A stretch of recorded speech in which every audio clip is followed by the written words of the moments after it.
Welcome everybody, good morning and welcome to PSG of Mercer County. The professional service group of Mercer County is here for you, anybody who is in any career transition.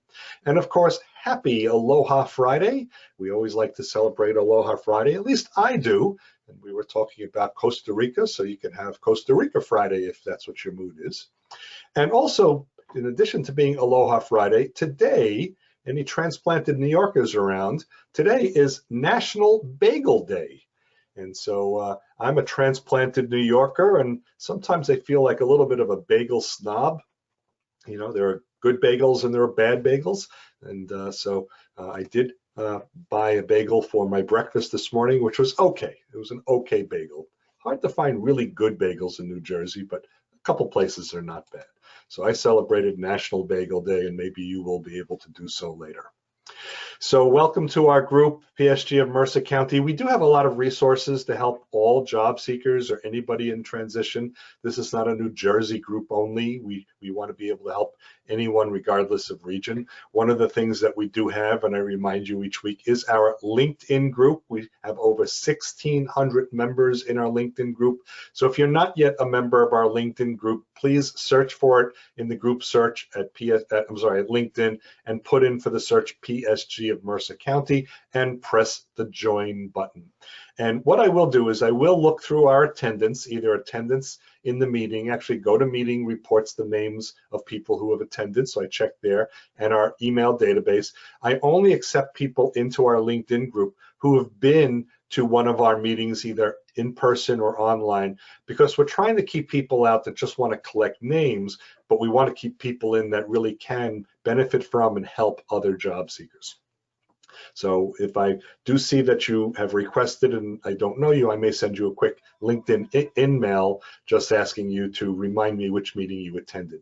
And then, you know, participate in the group, share articles, share job leads, any information that you have. It's funny, I do get a few emails a week from people that I know who say, David, please post this, and they send me something.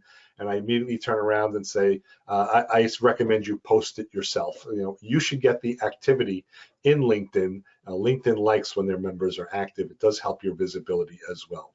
Another resource we have is our website. It is psgofmercercounty.org, psgofmercercounty.org. And even though the title has Mercer County in it, it is not a Mercer County only website. For instance, one of the things that we do have in our professional development tab, we have menu or tabs along the top, one called professional development. In there is our e-learning. We now have 54 e-learning websites, links to 54. I added another one this week that I was alerted to. So if you are interested in being active a little bit in the learning and education area, want to learn something new, keep your skills up, maybe try for certifications, and not really sure what some of those sites are that may have them, we created our e-learning page. It's kind of a bundle of links to these different sites. They're all listed in alphabetical order from top to bottom. We now have 54 links to 54 different e-learning. A lot of them are free, not all of them, but a lot of them are free. Some of them you do pay per course, and a few of them do have a subscription. You know, you may want to know, why did I put paid services in there in addition to free? Well, you should be exposed to all of them, or maybe different services have different types of courses, and sometimes it may benefit you from one of the other ones that are not free, but a lot of them are free as well. Apologize for that beeping in the back, thought I took care of that. And also want to just go over some of the ground rules before we formally kick off the meeting. Normally what we do ask is that you do keep your microphone off, and of course that will be the rule for most of the meeting. Alex will start his presentation in just a moment, and we want to minimize interruptions. You are welcome and actually encouraged to keep your camera on if you can and you feel comfortable doing so. Some people do like to see the faces as they hear people speaking, because in terms of questions and answers, we're going to do something just a little bit different today. We are going to use chat to alert me that you have a question and an answer, or you have a question to ask. So what I would ask is that if you have a question, use chat and just write the word question. Almost always I will see your name. So that will be good. And then when I see that there is a question, what I will do is identify you and then say, oh, David has a question. Turn on your microphone and ask Alex the question, and he will answer it. So this will be a bit more interactive session. If you were with us last month when we did the recruiters panel, we tried that format then and it worked out nicely. And so what I would just want to look for is the word question. Make sure that when you send the chat that you send it to everyone. Don't accidentally send it to someone's individually, because if so, I may not see it and I don't want to miss your question. So, and questions will be, essentially the opportunity will be at every slide. So if Alex has a talking point to this slide and you have a question right now, type the word question. Hopefully I'll catch it in time. I will say, excuse me, Alex, we have a question, and he will address it right then. So that will be our format for this meeting. Okay, but everyone else, do keep your microphones on mute, and when you're done with your Q&A with Alex, you will of course put your microphone back on mute, again, just to minimize any accidental background noise. And so we are ready to get ourselves started, and I am just very pleased to welcome back Alex Freund. Known as the landing expert, Alex helps his clients minimize the fear and making them feel confident and comfortable throughout the interview process. For the last 14 years, Alex has helped more than 1,000 clients ranging from managers to CEOs in a variety of industries. Alex is volunteering and active in several job search networking groups where he is an occasional presenter. He conducts workshops on interviews, resumes, LinkedIn, value proposition, branding, and more. For over 8 years, Alex has been managing the Landing Expert list. It's a very popular free directory of job search networking groups via his website, landingexpert.com, landingexpert.com. And if you want to go to the list, you go to the website and click on the networking menu item. Alex is a Cornell University Hotel School graduate, the #1 hotel school in the world. He speaks 5 languages. So PSG of Mercer County is always pleased to welcome one of our biggest and most enjoyable supporters, the landing expert, Alex Freund. David, thank you so much. I enjoyed so much what you just read, David. Really, I did. I have to confess. Anyhow, I am so excited about making this presentation because anytime I put a presentation together, my objective is to provide people some learning, provide people some information that typically they will not find elsewhere. Not to say that everything I'm going to talk about here is absolutely unique, but I think in my mind right now, there's nothing more important for you to focus on than create a very strongly positive image on the screen of the person that's going to interview you. And this is what I'm going to focus on today. The presentation is not long. I deleted many slides that I had originally on because I want to leave as much time as possible for you to participate. You will learn something definitely from being here today, but you will learn so much more by having skin in the game, by asking questions, by listening to what I say or perhaps other people answer. This is how we learn. So again, the topic today is how to build rapport in a video interview. Very, very important topic. So there are 2 types of video interviews. On the left, you see it's with a human, and that can be one-on-one or that can be a panel interview. You know what that is, but worse than that is the interview with the computer. And this is reality. Today, applying for a job is very easy, very, very easy. You find an opening, you fill out a form, you click apply, and they get your information. Guess what's happening at their end? They simply don't have the manpower to deal with it. So now they are buying some software. And here is what's happening. You apply for a job, very easy.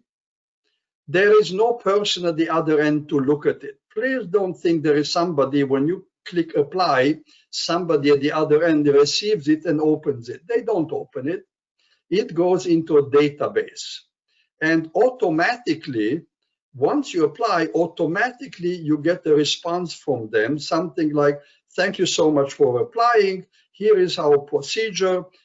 We will have a series of interviews. We will send you a link.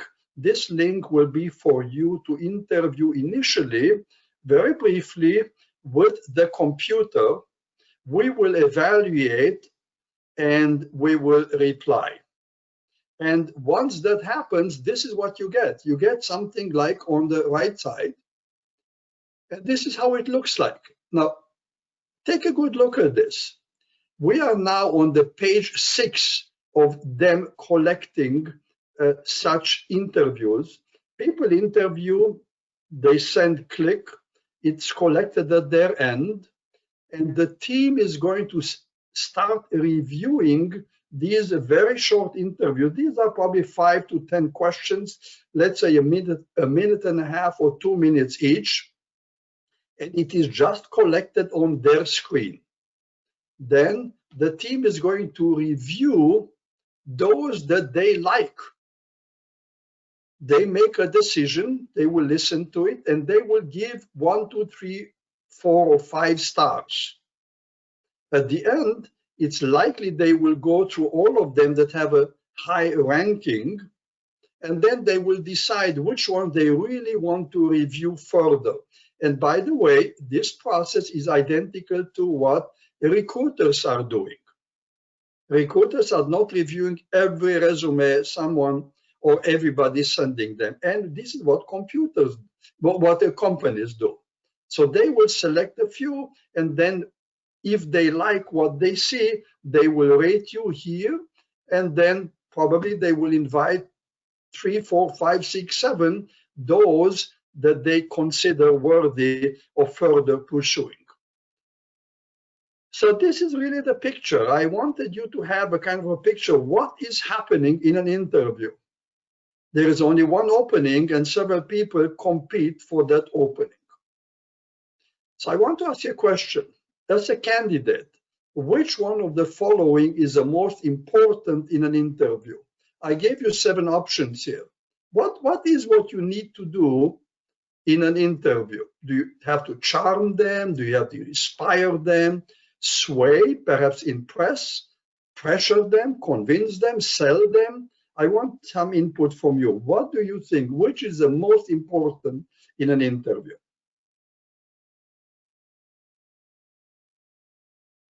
Okay, somebody says convince. Yep, the results are coming up in chat. Impress, Yeah, here they come. Convince, charm. You can unmute yourself if you want to say something. Impress, inspire, sell, convince. Okay, we really have a variety. Sherry said sell. All of the above. Michael Kaplan, Philip, plead. Okay. Okay, let me tell you what I think. Terry, hi Terry, nice to see you. Oh, shy, make a personal connection. Okay, let me tell you what I think it is. Influence. The answer is influence. Let me tell you what this means. Let's make sure that when I say the word influence, we mean exactly the same thing. The definition of influence is having an effect on a person's behavior. So let's understand that is the word influence. And for this presentation, I selected 3 ways to influence. There are more, there are probably 5 or 6, but I wanted to focus on 3. In a video interview, you can rationally influence them, you can emotionally influence them, and your behavior can influence them. So let's get one and interview single one. Let's talk about the rational influence. You communicate with them, you impress them, you influence them by your skills. Actually, it's very likely this is why they want to talk with you. There is a saying in my business: we select for skills, we hire for personality. So yes, it's very likely skills is what got you in. Your title is impressing them. You were a senior vice president in a large corporation. Perhaps you have some advanced academic degrees in their areas of interest. Perhaps your past employers impress them. You worked for 3 Fortune 100 companies in the past. Of course, your accomplishments are impressive. So all these fall under the rational influence. The next one is the emotional influence. Your brand is influencing them. By the way, do you think you have a brand? Yes, you do. Hopefully, it's a good one. Your culture. Let's say you came from a company that has a certain culture. I remember reading that Jack Welch had a practice by which a General Electric, every year, 10% of the bottom-rated employees were let go. Okay, that's a culture. Your reputation is impressive. Hopefully, you demand prestige. You are an authority. You publish a lot. You speak a lot. Their perception of you, perception is reality. And even religion, I'm not going to get into it, but even your religion may influence them. Assume you're a Sikh, you're from India, and you wear a turban.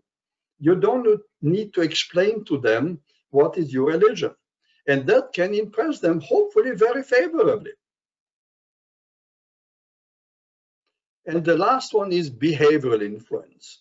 The handshake, which, by the way, we don't do anymore, definitely not on a video interview. But your looks, do you think your looks impresses them or influences them? Definitely. The way you dress, your attire, do you think your age is influencing them? Let me answer to that. Yes.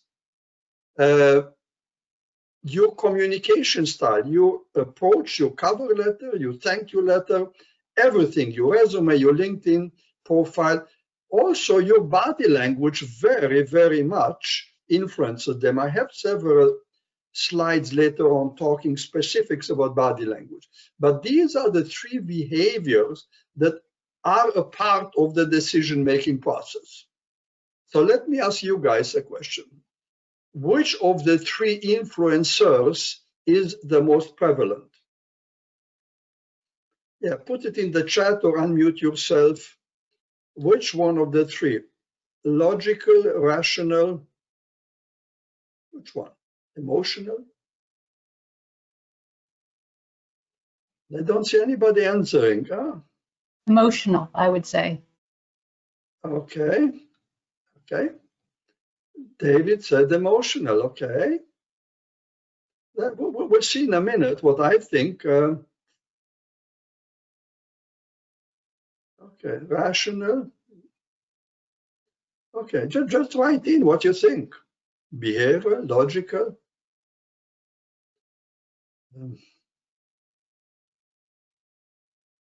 Alan said behavioral. Okay, behavioral, good. John, emotional to make decision, yeah. Okay, let me tell you what I think, okay? Gary says behavioral. Heavily on emotions. Yeah, that's the right answer. Not to say that the others are not influential, but I really believe the emotional is probably the most important one. So let's talk about how are hiring decisions made. And my clear answer to that is more on what they see than what they hear. People are influenced way, way, way more what they see than what they hear. And by the way, they will remember way, way longer what they see than what they hear. Alex, I've got a question. Yeah. Now, when we talked about, or you identified rational, emotional, and behavioral, and the hiring decision, do these factors change between a full-time employment versus a contract assignment? You know, I could argue that the answer is yes. I'm sure I'm sure yes. I'm not, my background is certainly not psychology. And again, everything I express here is my opinion based on my reading and learning and so forth. It's only an opinion, but I think the answer is yes. Okay. Thank you. Okay, so I'm sure several of you have heard about Professor Mehrabian, UCLA Professor Emeritus in psychology, and he had a statement, he's very often quoted, and he said 55%, that's more than half of communication has to do with body language. And that is very, very, very, very easy to prove. Absolutely, absolutely. Body language influences us very much so. By the way, how early in our life we start learning and communicating and using body language? I want people to answer to that. That's not a difficult question. So what do you think? How early, how young are we when we already use body language? Infancy, baby, okay, we're getting closer. Baby means what? How early in our life? Can somebody be more specific? 3 years, 1 year, day one. David, you're getting closer in the womb. Yeah, okay, possibly, yeah. Let me tell you what I think. 1 or 2 months old, says Joe. Let me tell you what I think. 20 minutes. 20 minutes after you're born. Let me ask you a question. Do you think you could communicate 20 minutes after you are born that you're hungry? Do you think you communicate your desire to eat with your mom? I'm sure. Absolutely, absolutely. And do you think you could communicate with your parents when your diapers were full? Yeah, yeah. So we learn how to use our body language and whatever, our voice or whatever. Yeah. And from there on, we just add knowledge and layers of knowledge on and on and on. We are very good. We are very good deciphering the intent of the other party. And I point this out because remember, the topic today is video interviewing. So you may communicate a lot with the person interviewing you, not through the words that you say, but through your body language. So here are some examples of emotional decision. 1, fear. If I'm not making a decision now, I'm toast. Fear pushes you to make a decision. Envy. If I don't make a decision now, my competition will win. Yeah, no, that's not right. I need to make a decision. Pride. If I make a decision now, I will look smart, so I want to make a decision. Shame. If I don't make a decision now, I will look stupid. No, I don't want to look stupid. Okay, so what to do in a video interview? So we started very wide and we're kind of narrowed down the topic. What to do in a video interview? Establish emotional connection. Very, very, very important. It's easy to build rapport with people you like. If you are impressing them that you are like one of us, you're friendly, you're smiling, you blend harmoniously into our team, that's a very, very attractive part of the decision-making process. I found this somewhere and I love it. We hire people that we know, we like, and we trust. The know comes in from people talked about you, people recommended you. I saw your LinkedIn profile, I saw your resume, I feel that I know you. I want to invite you to my office so I get to know you better. Hopefully I like you. You are that person that's inviting, and I like you. What can I say? I do like you. And very important, I need to trust you. If they are not able to establish with you this chemistry, and through that, the trust, the likelihood is that you will not be hired. So very, very important factor in the decision-making process. So let's focus a little bit on body language in a video interview. Okay, look at these pictures. Nonverbal communication reveals a person's true feelings, thoughts, and intentions. If I were to ask each of you to write 2 sentences, not more, 2 or 3 sentences on every single one of these 5 people, I have no question in my mind, you will be able to do it. Because every person in this picture communicates something, and you have the tools and the knowledge how to summarize it in 2 or 3 sentences. So my point here is, yes, we make a lot of impressions on the other party just based on what they see. So I want to ask you, what do you think? Unfortunately, the screen, it's blocking me a little bit, so I don't know what it says there. So what is she thinking? Can anybody tell me? Based on what you see here, what do you think this lady is thinking? Please put in the chat or unmute yourself and say. Yeah, oh my God, yeah. Anything else? Yeah, Michael Kaplan, good. I blew my opportunity. Something on the remote channel, yeah. What have I done? Yeah, it's question. You see, I think there is a common motif here. Let me tell you what I think. I'm not sure if it's going to work out for me. Right? I hope you agree with me, or you may have other opinions. Yeah, worries, Gary. Yeah, you're right. Okay, so let's move on. Let's move on to the next one. What is she thinking? Again, clear message here via this picture. So either get into the chat or unmute yourself. What is she thinking if you interview this lady?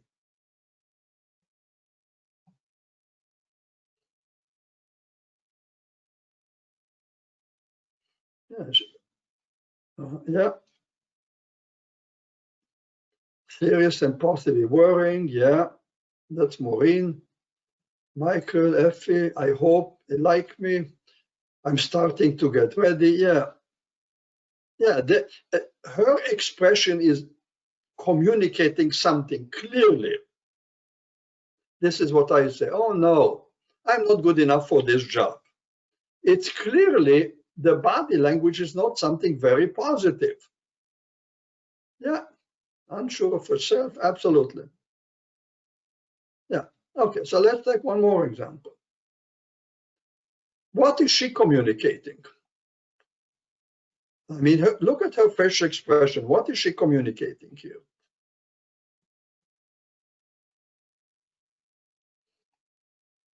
Yeah. Oh God, Mike, yeah. Surprised with something, yeah. Clearly surprised, I agree. Startled, yeah, Maureen. Michael, surprised, disbelief, yeah. I can't believe. They put on the resume, absolutely, Michael, absolutely, you're spot on.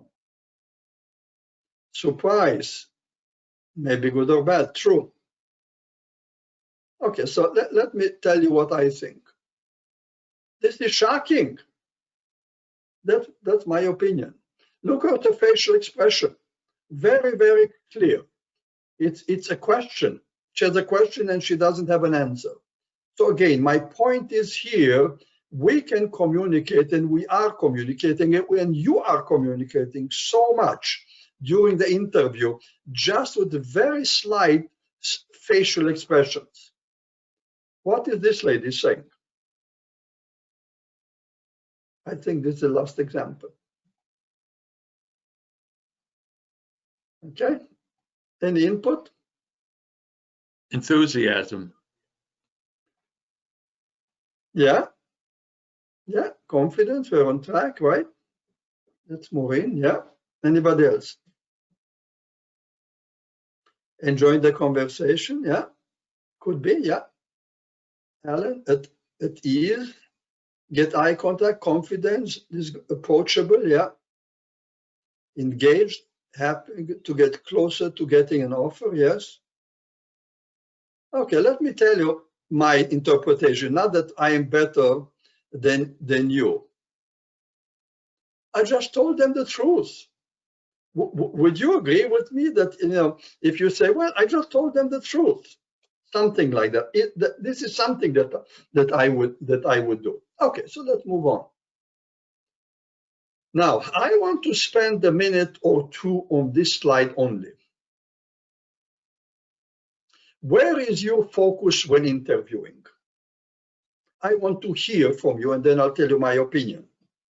I really want to make a strong point here. When you interview, where is your focus? Where is your brain? What are you focusing on? So please unmute yourself or share with us the picture of the screen. No, when you are interviewing, where is your head? To look at the person interviewing me, eye contact, okay? Should be on the interviewer. Okay. Well, not what should be, on the camera. Okay. Now let's wait for one or two more and then I'll tell you what I think. I always look in the eye, yeah? Okay. Let me tell you what my opinion is. And this is where the problem is. Look, I deal with this every single day with my clients. And this is something very difficult. Your focus is on what is your next sentence. You are so focused on content. They ask me a question. I'm in an interview. One or more people are looking at me. I really need to give them a good answer. This is where your focus is. Do you agree with me? Please say, do you agree with me that when you are interviewing, your head is focusing on giving them a good answer? Do you agree with me? Okay, people say yes. Yes. Yes. Okay, now, where is their focus?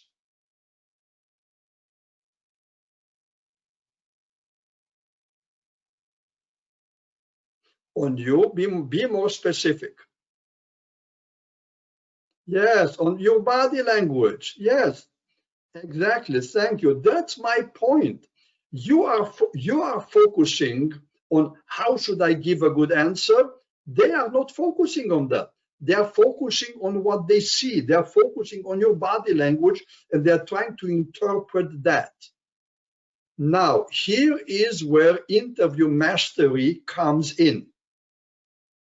Think about the interview as a Broadway performance. You are on Broadway, you are on stage, and hundreds of people are watching you. Broadway is not a recording studio. Broadway is stage, and you're performing. So if you are an opera singer or a performer, it's not only the content, the words that you say are important, but your performance. Are you smiling? Are you crying? Are you singing? Are you turning? Are you dancing? What is what you're doing? Because the audience are watching you perform, not only what you say and what you sing about. So consider yourself going for an interview and you are a performer on Broadway. And this is where the difficulty comes in. You prepare for an interview, you try to anticipate and prepare in your own head what is the right answer, and you're so focusing on your answer that your body language is not with you at all. This is where mastery of interviewing comes in. Once you're able to control both not only the content, but also the impression you make on them visually, then you become good. In stressful situation, pacifying behavior is a reaction to something said. Examples are frowning or looking away. Look at the picture in the lower right-hand corner. Do you think this lady is bored with the guy that sits in front of her? I don't think so. I think he must have asked a question or said something, and this is her reaction to what he said. The lady on the left, do you think she's just sitting there because she's bored? Probably not. Probably this body language says it is a reaction to something that happened. Compressed lips indicate that someone is in trouble here. Damn it, I made a mistake. I don't need to hear what he says. I can tell from the body language. And she is not impartial to this. She is also reflecting doubts and disbelief and displeasure. So do you see how much we communicate with our visually, with our body language? Staring at a person makes them uncomfortable.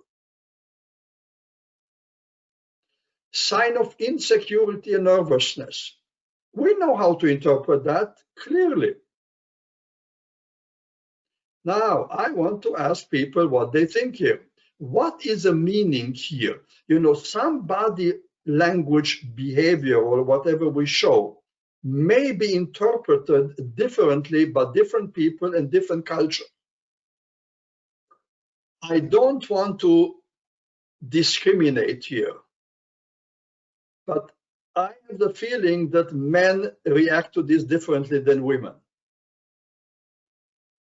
Men may view in this a very positive act on these people. And by the way, you can smile because I say what I said with the sense of humor here.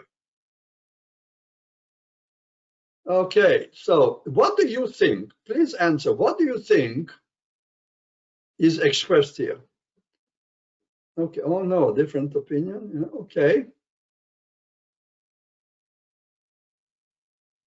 Anybody else? Why? You don't have the courage to say anything. Erkis, yeah. Anything else? Keep going, keep going. Okay. Okay. Ain't buying it. Okay. Okay, so let me tell you what I think is happening here. I am not sure. I asked women to interpret this for me, and this is what they told me. This facial expression said, I'm not sure. Clear sign of stress. Again, it's likely they will not see this in a video interview, but if you happen to point the camera in a way that they see your hands, and this is what you do, you clearly communicate stress. Excuse me, Alex. Yeah. We have a question. It's from Please. Effie. Is there a behavioral difference between men and women in an interview?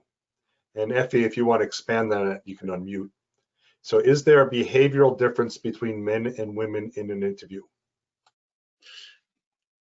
I'm not sure if I'm competent to answer to this because, you know, I have some basic superficial, some knowledge about this. I can argue yes, and I can argue no. I'm working with people all the time, and I can see excellence in men and excellence in women and opposite in both of them. I'm not sure if I can say clearly one gender versus the other is better. I can say this, a kind of a general statement. Men are more forthright, more demanding, more direct, more clear. Women are more contemplative, thinking. They take emotions into account when they answer. That would be my answer. Okay, so If possible, sit squarely facing the monitor. Again, you communicate a lot what they see, because right now I'm facing the monitor. How do you feel? Let's say I'm interviewing you and I kind of sit like this. Okay, you can interpret my body language based on what you see on the screen. If panel interview, don't move your head in the middle of a sentence. Talk to one person at a time. You know, you may have a panel interview and it may be that it's spread a kind of around. Don't move your head to the person visibly. If you can, just move your eye and talk to one person at a time. Do not move in the middle of the sentence. Looking at the skies is a sign that you are searching for an answer. If you were to ask me a question, David asked me a question, Alex, what did you have for breakfast? Alex, what did you have for breakfast this morning? For breakfast? Do you see? I mean, it's very, very easy to interpret my answer. Oh, I don't know. Let me see. Perhaps in the sky, I will find it. Okay, let's do one more, David. David, ask me the same question one more time, and let's see if I can demonstrate something here. Hey, Alex, what did you have for breakfast this morning? I rotated my eyes. How do you guys interpret this?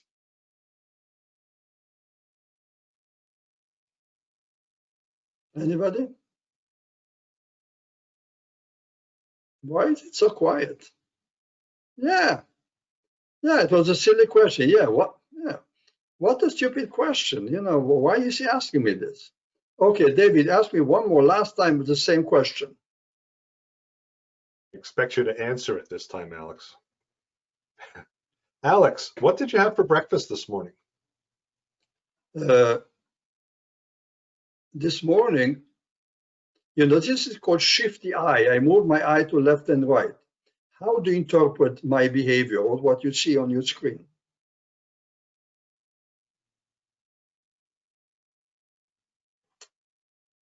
Okay, no answers? Uncomfortable? Yeah, trying to remember what is asking me this. Yeah.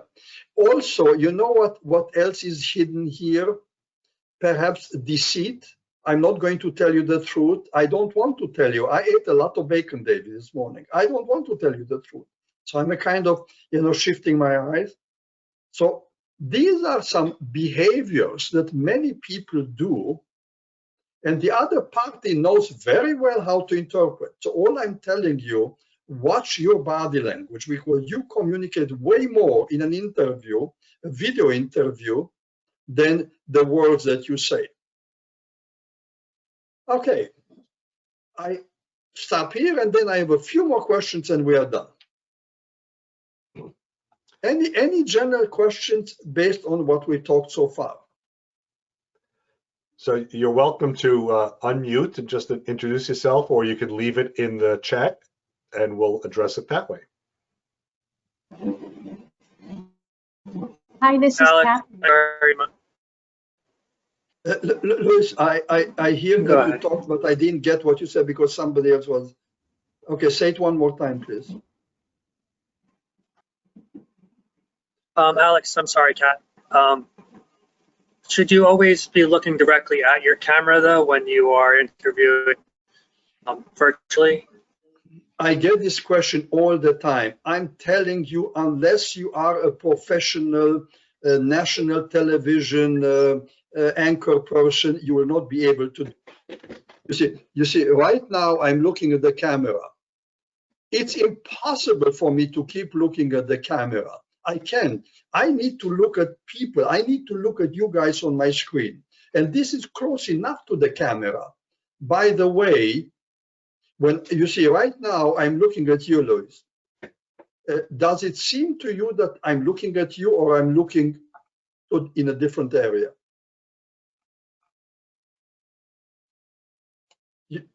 I couldn't hear what you said. Unmute yourself.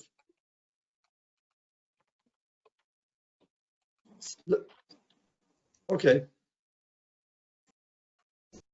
The picture is a little small, so it's hard for me to see. Yeah, okay, I understand. Okay, okay. So that's the wrong question. Okay. Yeah, all I'm saying is a very, very, very difficult. You know, people that are reading the evening news, they have a significant sized teleprompter and they read the news. It is absolutely impossible just to look at an object. You need people. We are used to see interaction and reaction of people. Alex, this is Julie. If on my computer, I don't see when you and David are talking, I don't see your mouths moving. I just see sort of a frozen picture. Is that my internet provider? Is that my computer? How would I make that better for an interview? David, that's for you. So the answer is it's likely on your side, in my opinion, but without knowing your setup, I wouldn't know. Maybe you're using a slow internet connection or DSL rather than a high speed, which would mean less data can transfer. Or maybe you're using your Wi-Fi and that's not very efficient. You might try connecting a wire to the router and your computer. So it's more likely on your side because on my experience, I see people moving a little bit, and so I don't think it's the platform or the service in this case. So I would attach my laptop. I would go a laptop. I'd put a wire directly to the router to where the internet box is. I don't know what you mean by detach, but there's a No, attach. I would have a wire. attach. Okay, so yeah, so there's a kind of cable that a lot of computers have, and actually a lot of them are doing away with them now, unfortunately, but it's called an Ethernet. It looks like those old phone cables, but they're a little wider. The clip's a little wider. One end goes into the router and one end goes into your computer. And that would eliminate the Wi-Fi connection. You'd have what we call a hard wire connection. The difference between a cordless phone and a wired phone, it's kind of the same thing. If it's still slow, it could be your internet service. So, you know, if you have an older DSL, which some people still do have, it moves less data through the line, so the picture sometimes freezes. If you have a slower service, you know, slower megabits versus more megabits, that may affect it as well. And I could call Verizon to find out about my internet speed, right? That there might. You can ask them. Yeah, there are programs where you can test it.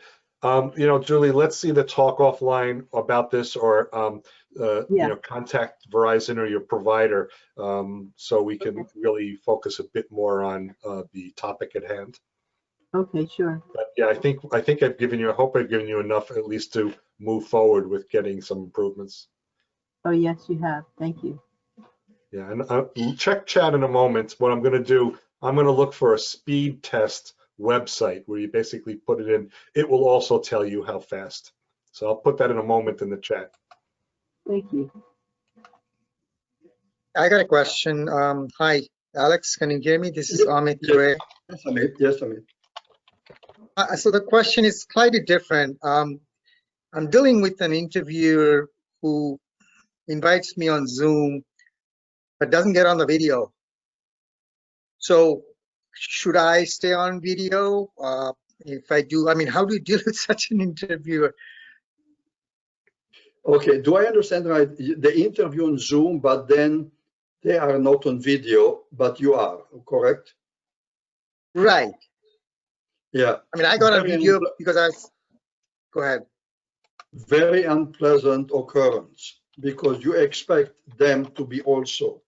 Pretend that they're there. If they ask you to be on Zoom, we are talking about the visual. Otherwise, it could be done over the phone. Why do you need Zoom when you can use, you know, the telephone very well? Exactly. The question is this. Let's say they invite you on Zoom, you appear, and they don't appear, but you can hear them. The question is, would it be appropriate to say, Mr. Johnson, you may have some technical difficulties. Are you going to be on a Zoom video or not? I think it's proper to ask that. I don't see anything negative, but I'm asking you guys to tell me, do you think that's appropriate? Because it's only my opinion. What do you guys think? Alex, this is Effie. I did have an interview and I asked the exact question. What, why is it that you could see me, but I can't see you? And the person honestly just came out and said because he prefers not to. And I respect that. And the interview went on. So I think it's more of a personal preference as well. I mean, it may be a policy of the company, but actually it didn't bother me. I just continued being myself, answering the questions. And to your point, yeah, I acted like there was a person there, even though he was talking through. But yeah, I took that advice and it worked. This, I find it a little unfair, but remember, they control the process, not you. Right, and just to add to that, Alex, just to give you a data point, there are multiple people on that call. So Okay. From my perspective, the visual I'm trying to, and I obviously can't do eye contact, so I try to stay on the camera. But it was challenging. Sam said, don't make an issue of it, and I think he's right. Yeah, unfortunately, pretend that it doesn't bother you, and I know it does. Yeah. Alex. Thank you. Alex, my thought on it is a little bit different. I mean, I guess you have to go ahead with it, but from my point of view, if an interviewer does that, it means they've got something to hide. Is the way Could be. Could be. Again, clearly, you are a disadvantage. It's very unpleasant if you are on camera and they're not. Unfortunately, there isn't a lot that you can do. Just pretend like they are there. There's nothing you can do. Any other question? We will have again at the end more questions. So let's move on. Okay, so what not to do in a job interview? Appear unprepared. And I have seen that before. You invite somebody to your office and it's blatantly clear that they did not spend a lot of time preparing for it. And when I touch base on some obvious things, they seem surprised. That's not very good. We don't recite your resume. The question is, so tell me about yourself. And then every so often people that really don't know how to properly answer is this question. They go all the way back when they were 22 and they graduated from Oklahoma University, and it goes on forever reciting your resume. That's not a good answer. They already know your resume. It's not about do you remember and can you recite it. Share your life story. Again, when I work with people and say, tell me about yourself, I hear very long stories. Some of the information is so peripheral, I don't need to know how many dogs you have. Not initially. Talk about anything that may seem irrelevant. Stay focused. Remember one thing. You focus on your past, they focus on their future. So it is a gap. Your job is to take your past and catapult it or propel it into their future. Create a picture in their mind. What will life be if they hire you in the future? Alex, when they ask you about, tell me about yourself, what do you think about coming back with something like, is there any particular part you'd like me to focus on? Well, yeah, that's a very good trick, but an experienced interviewer will not ask that. Because what is the objective of the tell me about yourself? They know already a lot about you. What is the objective about tell me about yourself? They want to assess you, what's called the first impression. Do they like you? Are you communicating clearly? What are you talking about? What are you talking about? Do Alex, you if have you an had to answer? guess though, what percentage of your interviewers are going to be experienced? 5, 10, maybe? That are experienced what? Answering this? Well, you said the experienced interviewers will know what to do. I'm just saying the common wisdom is most of them don't know what to do. Yeah, of course, of course. You know, if I interview you and you do this to me, Alex, what particular area would you like me to focus on? I will say, it's your judgment, whatever you wish. Okay, but you're experienced. Most of us are facing people who aren't. Well, they may be saying, I'm very concerned about your lack of knowledge about A, B, C, D. Okay. Okay. Okay. By the way, this slide is primarily for me because I'm known to be long-winded. So, you know, you can disregard it unless you're like me. But again, no, jokingly, don't be long-winded. Sometimes they're polite and they will listen, but after 2 minutes, they're bored with you. I think this is my last slide. Let me see. Yes, it is. Okay, it's your time. It's your turn. Ask questions, and then David will say when we are going to stop. Alex, this is Pat. I have a question. You didn't mention anything about the when you're doing or taking the interview, having the interview, your background, the room you're in, the lighting, et cetera, et cetera. Would you comment on those things? Yeah. Tippy, I want to tell you, thanks for catching me. This was a part of my presentation. These are the slides that I took out. I always start with that, but that takes 5 to 7 minutes. And I wanted to cut that out to give you the chance. I know that we are here for a limited time. I said, I rather want to give you a chance to ask questions, but I'm more than happy to very briefly cover that. I think the most important thing in a video interview is the lighting. If you are not properly lit, you are in dark. And I want to show you something. I have here 3 lights. This is how I look. This is how I look without lights. Okay, so I do this day and night and evening and so forth. So I want to control the light. So I have here 3 different lights on a dimmer that I can control the light.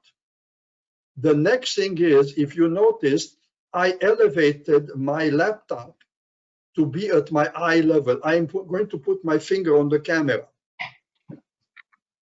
The camera is at my eye level. Why? Because if I look down or if I look up, that's not the optimal picture of me. Next, I'm always using my earbud that I got from my iPhone. They're always good quality. You don't know how good quality is the microphone built into your computer. Sometimes it's very good. Sometimes it's not so good. But sometimes you are close to the microphone and sometimes you are more distant. This way I can fully control the quality with my earbud. I control the quality of the sound. Let me tell you this. In the American culture, it is not known for people to say, David, I don't hear you well. You know, some words I don't understand. You know, David, people will say, yeah, but they really don't. They hear you, but they don't comprehend you. And the loser is you. The next thing is, I don't know if you noticed, behind me, I have a screen. That's an artificial screen here, which I'm hanging from my ceiling. And when I make presentation, I force you to focus only on me. Because every so often, when I work with people, every so often, 99% of the time, I work with people and I see everything in their background. I have seen unmade beds. I've seen a junky absolutely junky office. I see decorative pieces on the wall that attract my eye. Remember, everything is influencing the other person.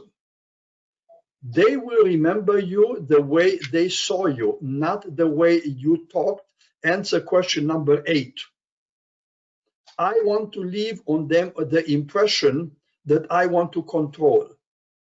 I also position the camera in the right way. Notice that I left about 1 inch above my head. I could put it this way, and I can do it this way. No, I calculated. I want to be in the middle of your screen, and I want to see I want you to see as much as my upper body as I can show you, because I'm mimicking what you would see if I am physically coming to your office. Because if I were to position, for example, like this, this is not a natural way you see me in your office. Okay. Yeah, so definitely this way, you know, with this background, you see, you can see here, it's you know, it's hanging from my ceiling, but this way I am focusing. It's like a studio here. I'm focusing you to look at me and only at me. There's no other thing that you can see here. And the last thing I want to mention, your distance from the camera. Because if you are too remote, for example, look, right now I move back, and the more I move back, the smaller my face. And if I move very close to it, then 80% of your screen is my face. So you want to find a position which will almost mimic the size that they see if you come to their office. That's what I have to say about, you know, tips about how to look good on camera. Thank you. Alex, Mike Webb speaking. Go ahead, Mike. Just looking at the pictures that you see, people who have the cameras online right now, can you take a look at some of them now and say yes or no? Yeah. Let me start with you. Thank you. You're wearing glasses, and the computer screen is reflecting in your glasses. And by the way, I played a lot. You see, to some extent, look, if I do this, you see, I move my head by purpose to show you that the light that I have in front of me reflected. But I played with it. Normally, right now, I don't think there is a lot of light reflection in my eyeglasses. I played with the height and the distance and all this. See, right now, let's see. You see, I have one of these ring lights here. And you see, I position myself in a way that you see right now, probably that's reflecting in my glasses. So you want to play with that as well. Yes. Other people. David, let me pick on you. I like the way you look like. I would like to see a little bit more of your face. And I am distracted by the background a little bit. So, you know, 3 months from now, if somebody said, oh, how about David Schuckman? I said, yeah, I remember that blue window cover or whatever you covered there, and so forth. Carol, you are on my screen. It's all about the shirt, Alex. That what? It's all about the shirt. Yeah, not only that's in your case because it's Friday, but Carol, I like the background. You have books there, you know, I like that. But you have a filing cabinet. You have a little bit of the door. So if I were to interview you, 80% I will look at you, but my eye will. Even I can control it. My eye will look in other areas. Louis, yeah, this I is like not my interview. This is not my interface. Yeah, no, for interviews, I have a plain background in back of me, just a plain wall. Okay, Louis, I like the background that you have, but that window curtain, sometimes instead of looking at you, my eye will go to the flower. John Sampson, you're next on my. I see, I see very little. I think you see, I have your name on the screen here, so that cuts out. Yeah. Right now it's much better. I think best would be, first of all, your camera is not elevated. You look down first, and basically, yeah, I think if you move back probably 4 or 5 inches, it shows you a little more. You see, because your camera is not elevated, I see your ceiling. Okay, so these are some details. Effie, I like your background because that's very nice. I mean, it's neutral. However, notice that your left side is very properly lit. It's likely to your left, you have a window. To your right, the right side of your face is dark. Al, you're in Atlanta. I know you're in Atlanta. Okay, I like the way you look there, but behind your left shoulder, there is, it's not a ladder. I think it's a bookshelf or something like that. Okay, and instead of looking only at you, my eye kind of moves elsewhere. Joe Levinson, I love your background, but it's very interesting. It's uniquely nice. It really is. But instead of looking at you, are they what they call stalagmites, stalactites? What is it? These are actually aragonite bushes. I don't use this for an interview. It's more for these things. Okay, but instead of looking at you, I'm very attracted to that shape. Let's see. Let's see if I can see other people on my screen. What do I need to do here?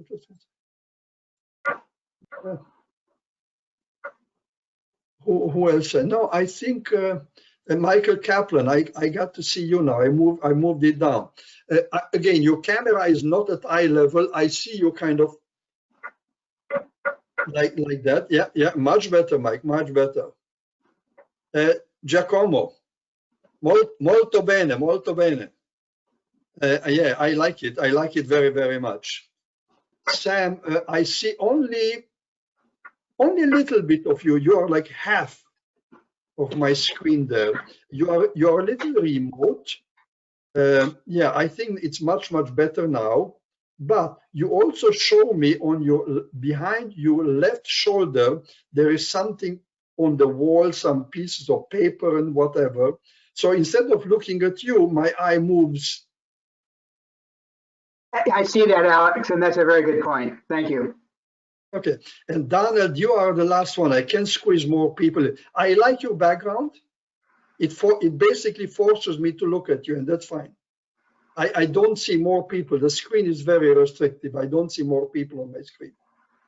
I think for me, one of my problems is my desktop computer doesn't have a built-in camera. I bought a fairly expensive Logitech camera, but it's quite wide angle, and the software doesn't really give you the ability to tighten the image. So I kind of look a little bit on the small side. Yeah, you guys have no idea how much money I spent and how much time I spent playing and converting my office into a kind of a mini studio to the best of my ability. I didn't spend, big bucks, but $20 here, $40 there. For example, this, it was like $50, $60, whatever. But, I do it all the time. I need it. That's a part of my business expense. Does the lighting need to come from the front? Is that where you need to always make sure the lighting is coming from the front? Yeah, your face needs to be lit. Your face needs to be lit. Yeah, but don't, again, I want to show you something. I have some lights on dimmery. I'm going to turn it all the way on. You see, right now, it's almost overwhelming me, too much light. so I turn it back a little bit. Again, I need to play and adjust it. Right now, it's totally off. You see the camera, the built-in camera is adjusting. You know, the way it is now might be good, but perhaps it's a little granular. Yeah, you have to play with it until you get optimal. Any other questions? How does my lighting and stuff look? What I've had to do is buy a separate camera, which is mounted at the top of a monitor because my laptop monitor is broken. And I did buy a ring light, but I'm not sure if it's really giving the right amount of light for it. Well, I'll tell you what, the one that I have, I'm going to show you something. I'm playing with the one on my right side. It has different colors. Look, this. You see how sometimes you red? There are several colors. I'm pushing a button and it changes. So you may want to play with that. Also, you may want to bring it a little closer. Let's see, if I bring mine a little closer, you see, right now, it's a kind of 18 inches from my face. It's a little too much, I think. Again, you want to play with it. I'm telling you, I played long time to adjust it to the best. It's not a professional studio. Yeah, the one ring light I have also has different settings for like a blue or a yellow light. And, you know, also to raise or lower the amount. Yeah. All I'm saying, play with it. Light is probably, in my book, light is the most important part. Because if you are in dark, they cannot see. Remember this, they will remember you more than what you said in their ear.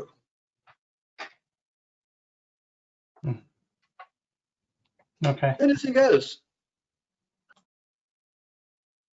David, you're on mute. Sorry about that. There are a couple of questions in chat. One from Effie wants to know when Effie can ask a question. So Effie, unmute and go ahead. Yeah, please go ahead. Yeah, so Alex, I've been in a couple of interviews where you know how they ask you to talk about yourself. Effie, I cannot Effie, we don't hear you very well. Speak closer to your okay, hold on. Let me increase my volume. All right, what about now? Okay, so my question to you is, you know how the interviewer is constantly asking you, tell me about yourself and blah, blah, blah, and you go on and on?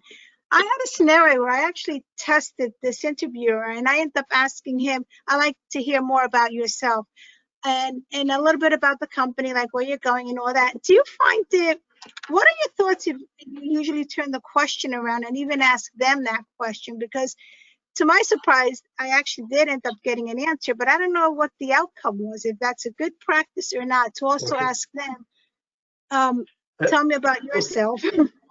Okay, let me borrow a word that with permission, I'm borrowing from my friend Marty Latman. He's a coach, and he likes to say it depends. You know, if they said, tell me about yourself, don't reverse it and say, oh, I'm happy to do that, but you tell me about yourself first. That's not a good practice. However, let's say you find the relationship between you and the interviewer is amicable, friendly, congenial, pleasant. Toward the end, you can say, Mr. Johnson, I so much enjoyed learning about you and the company, but I'm very curious if you wouldn't mind sharing with you a little bit about your professional background. Okay, I've done that, yeah. I mean, I don't ask it right away. It's just when I get to a point where I feel comfortable, and I'll even throw a sentence and say, you know, if I'm on the team, I'd like to know a little bit more about the group, you know, their structure and all that. Absolutely. But I asked that towards the end because I put myself like I'm with the company already. Although I may not be there, I'll tend to say, I like to know a little bit more. I'm going to be reporting to you, and sometimes it works. It just depends on the person, to your point. I agree. And if I were to interview you and you ask me this question, I would welcome it because Okay. I see that you have an interest. You're asking because you really want to know. That's a very good point. Yeah, I definitely, thank you. would. But there are some interviews that I have this expression. They feel like a CIA interrogation. They don't feel being a job interview. I had those interviews, by the way. I remember I was interviewing at Johnson & Johnson. They asked me 18 questions in 1 hour, like a machine gun. There was no chance to build trust, to build connectivity, mutual relationship. I was put against the wall and they punched me and punched me and punched 18 times with very difficult questions. It was so negatively memorable and unpleasant. Why did you put because you could also turn it around and ask them questions. I don't understand why that made you feel so awkward, because I've been on interviews where technically I was in front of 5 people and all 5 of them gave me 20 minutes of technical questions, and I took it as a work session. I literally came out and I said, okay, we could do these questions. I don't mind answering them, but I have questions for you. And at the end, it turned out great. So I think it's more how you want to approach it, Alex, in my opinion. Look, again, my opinion is, and please don't quote me, but my opinion is 80% of people in America that conduct interviews are not good at it. 10% are rather good and 10% are superb, outstanding. But my opinion is that 80% of people that perform interviews, they are not very good at it. And sometimes they have a set of 10, 12 questions and they need to fill a form. They don't give you a chance to ask them questions. And they know that they have 25 minutes or 30 minutes, and within this time frame, they need to fill a box, and they don't have a chance to establish relationship. That's the way it goes. Alex, it's John. Are there any particular questions you think we always should be asking in interviews? Yes, there are some questions, at the end of the interview, by the way, how do you know that the interview reached the end? They look at you and said, John, by the way, do you have any questions for us? Right, yeah. Okay, then you should come prepared with some questions. Yep. Question number 1 is ask about what type of personality traits they are looking for hiring this position. That will be ammunition for you to answer, not on the spot, but in your thank you letter. The next question is, put the monkey on their back. Ask about what challenges they perceive that if you were to join their organization, you would encounter. Let them talk. The third question, I put a question there. I like a question that allows you to bond with them emotionally. And the question is there anything, if hired, is there anything I can do for you personally, for you to get high reviews in your next evaluation? That is not a logical question. That's an emotional question. John, I want you to get a big bonus. Is there anything I can do for you, John? Because if hired, I want to ascertain that you get rewarded. These are the 3 questions that I typically suggest to people. What do you think about asking them, is there anything about my background or experience that concerns you about doing this job? Hopefully that we cover that. You can ask that, but if you have to wait all the end to the end to surface the important things, then something went wrong in the interview. You can ask, is there anything of my background I can clarify to you right now in order for the process to move forward? You can. There's a couple of questions that I have for interviewers, and one of them is, what do you love about working here, and what did you find most surprising about the culture when you first started? And it was actually, it was a good question to ask, and the interviewer was very open with his response. And it happened to be that the company he was working for was a Japanese company, and he had worked previously with American companies. So the culture there is different. And he was explaining to me, you know, how he liked it and how surprising those differences were, and you know, how he actually enjoyed the new experience. Yeah, I think that is good. The issue is this question is a tactical question, and you should be asking strategic questions. What's the difference between a tactical question and a strategic question? A tactical question is answering to the question, how do you do it? A strategic question allows you to get some ammunition, to get some information that you can, in your thank you letter, address.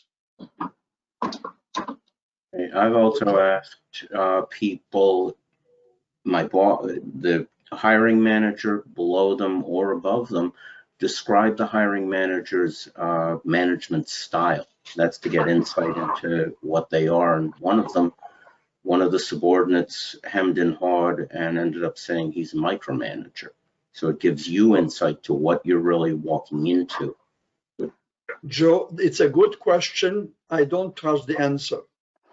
Let's say everybody knows me as a taskmaster, a pusher, somebody that nobody likes, somebody is breathing down your neck all the time. Mm-hmm. Do you think I'm going to tell you that in an interview if you prompt me? Of course not. So I don't trust the quality of the answers. You can see in how they answer it too. But you know, some managers may be just bad people and bad managers. You and I and everybody else, we know lots of people in management, and they are horrendous human beings. They are still in management, and they're still your boss. If you ask them, do you think they will tell you, oh, you know, I know one thing, I've been here 17 years, and, you know, everybody hates me here, but, you know, I'm getting a paycheck, so yeah, just continue doing it. Nobody will tell you that. So be careful what you ask. Best is to ask strategic questions. Alex, there's also a question from a little while ago from Carol, curious where you purchased your background screen or a recommendation for a background screen. B&H Photo, New York City. B&H Photo, New York City. And somebody asked me yesterday, and I looked it up. You can get something like this for $57. Thank you. And okay. And I think Giacomo raised a hand. I think it was Giacomo. Yes, it is. Alex, I have a question. I recently came off of a 6-hour interview day, and they were back-to-back interviews.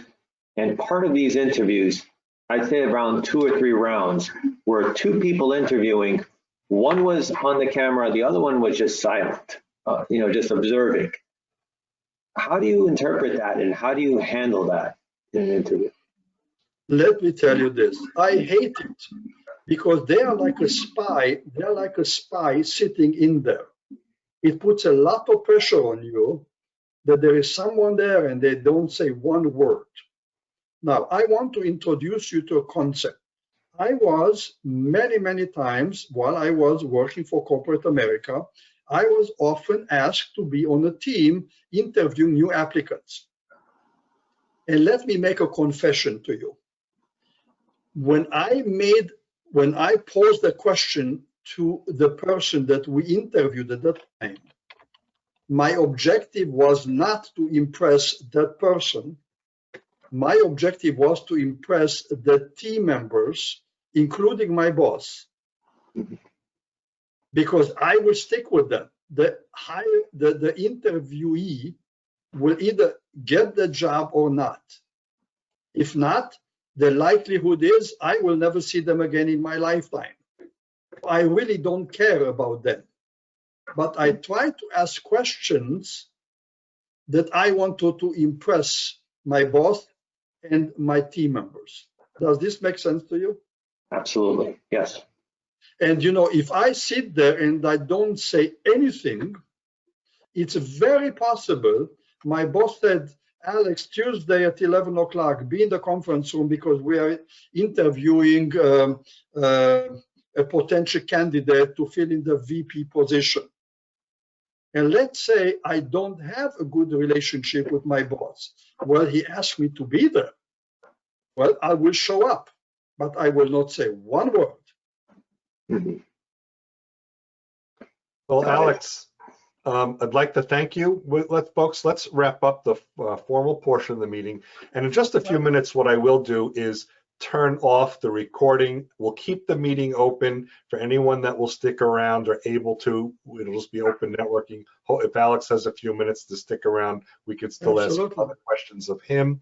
But Alex, thank you so much. I'm always so appreciative of you participating with us at PSG of Mercer County. You've been a friend of the group since before I've been here, and it's always special. You always share such wonderful information.